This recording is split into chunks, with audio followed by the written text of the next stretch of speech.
Hello Divination and welcome. In today's tutorial, we'll be transforming text modules into unique person descriptions on Hover with Divi. This is the final result we're aiming to achieve. So without wasting a lot of time, let's dive in and let's get started. So the first thing we're going to do is to start off by creating a brand new page. So I'm going to come over here to Pages, click on Add New, and then I'm just going to call this Transform. Next, I'm going to click on Use the Divi Builder. And then I'm going to go straight to the Visual Builder. Now, this technique I'm going to show you today works both on existing pages and also on pages built from scratch. So in this example here, I'm just going to build from scratch. So I'm going to click here. And then I'm going to go with my column structure. So we're going to go with 3 equal columns. I'm going to select that. Now we need to add an image to column 1. So I'm just going to close this for now. And then I'm going to go into my row settings. Click on background.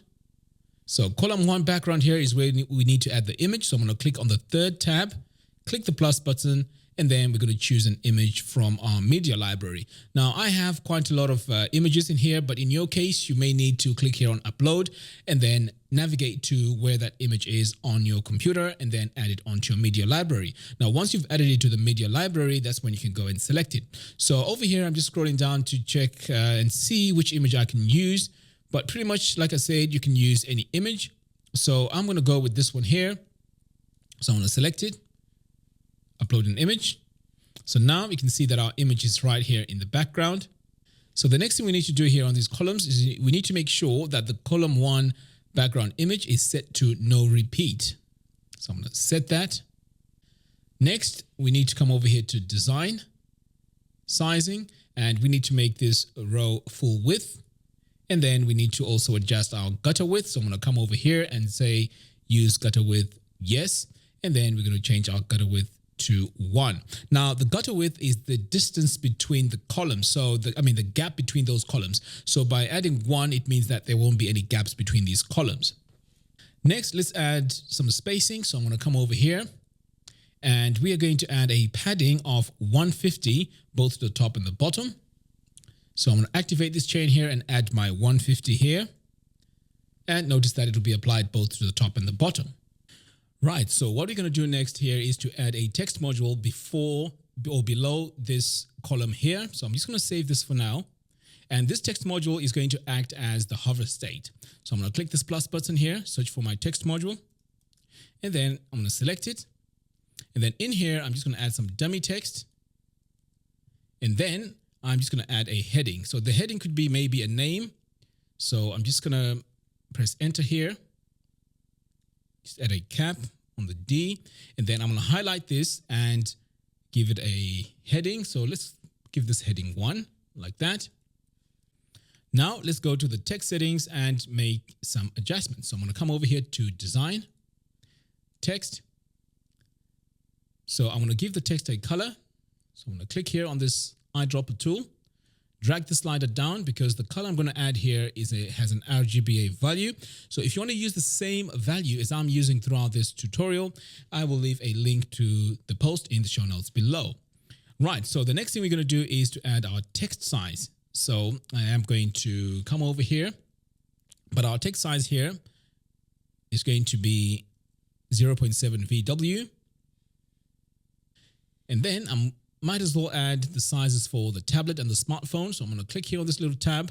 So this for the smartphone and tablet is both going to be 12 pixels. Now let's go to the text orientation.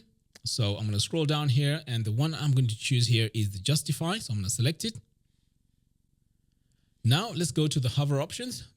And for this, we're going to come over here to the text color.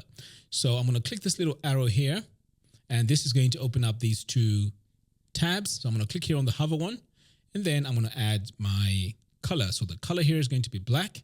So you can see here now that I'm on the hover state, it's showing the text in black. And then if I go back over here, it then disappears because it's a transparent color. Right. So now we need to stylize the heading. So I'm going to come over here, click this little brush tool. So this is going to take me straight to heading 1. So the first thing I'm going to do is to change my font weight to ultra bold. The font style is going to be all uppercase. Now let's add the sizes. So over here on the heading text size, I'm going to add my size, and it's going to be 2.5 VW. And then we're also going to add the size for the tablet and the smartphone. So I'm going to click here on this little icon, click on the tablet, and over here it's going to be 40 pixels. And then for the phone, it's going to be 30 pixels. Next, we're going to come over here to the heading line height, and we're going to set this to 2.2 EM. Right, so the heading text color here, we also need to add our color. So I'm going to click here on the eyedropper tool, and my color here is going to be an RGBA value as well. So I'm just going to go into between these brackets and paste my color.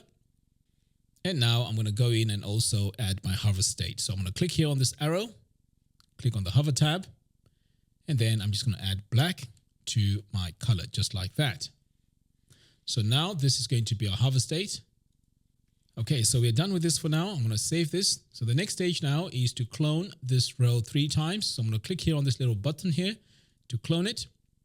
So now we have 3 rows. So over here, let's start with our text settings. So I'm going to click here on this gear icon, click on background, and I'm going to add a background color here. My background color is going to be an RGBA value. So I'm just going to drag this slider down here and paste my values between the brackets. Now I'm going to add my background hover color. So I'm going to click this arrow, click the hover tab, and then I'm going to add my color between the brackets. Next, we're going to add some margins. So I'm going to click here on design, spacing.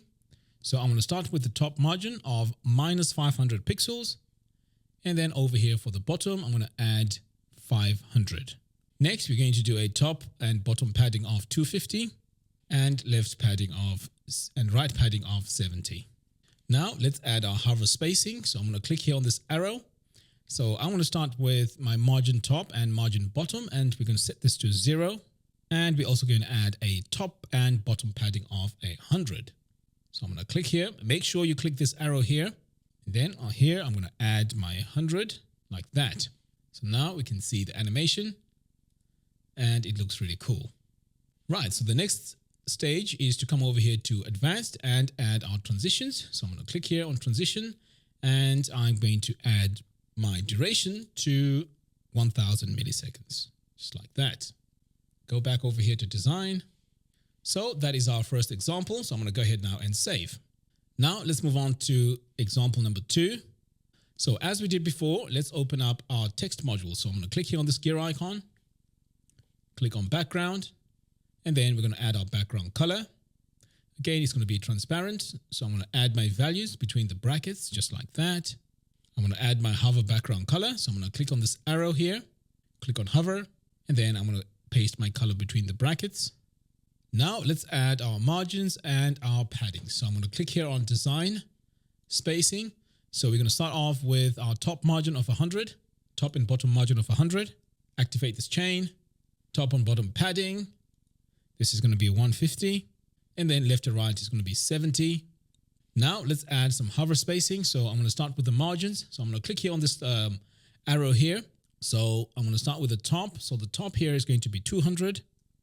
And then the bottom is going to be -200. So I'm just going to add a minus to this one here.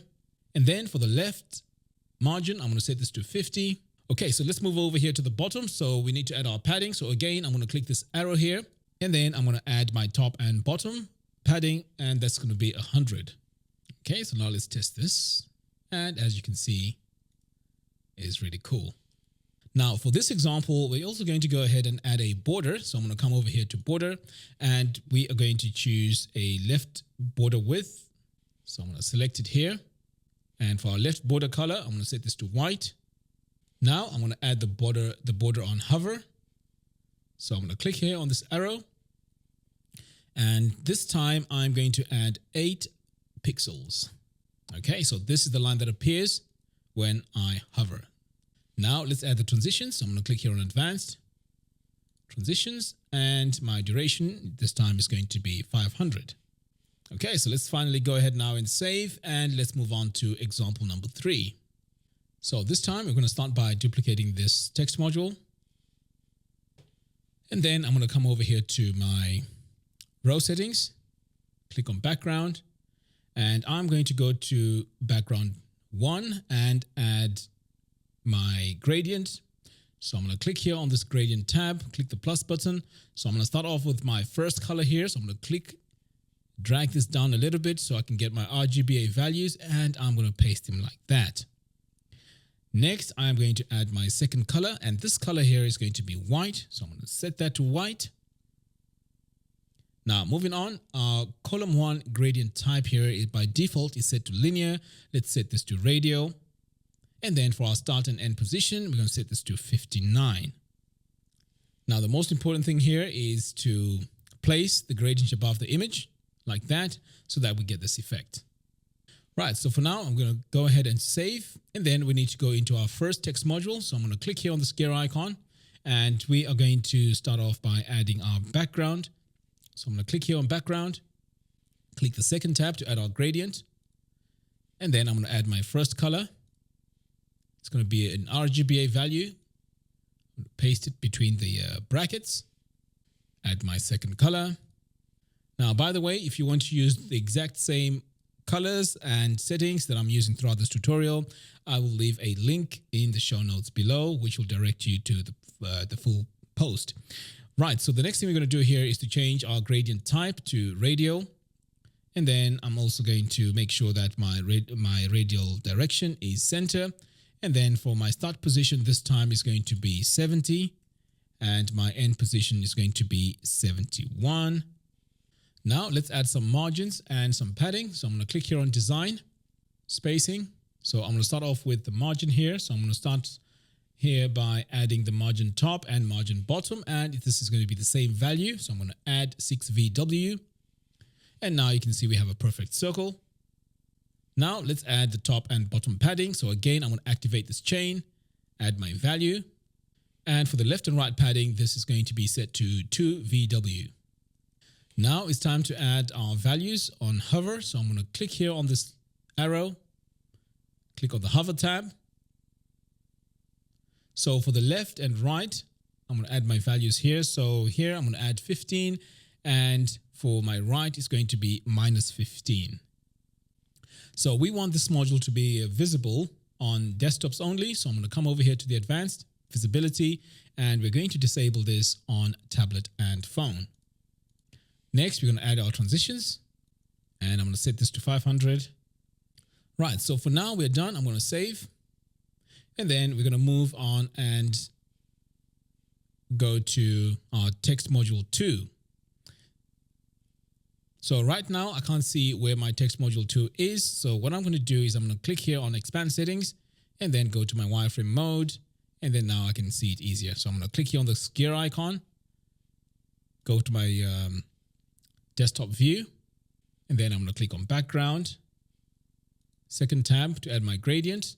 And then I'm going to add my first color, paste it between the brackets, add my second color. Again, we're going to paste it between the brackets.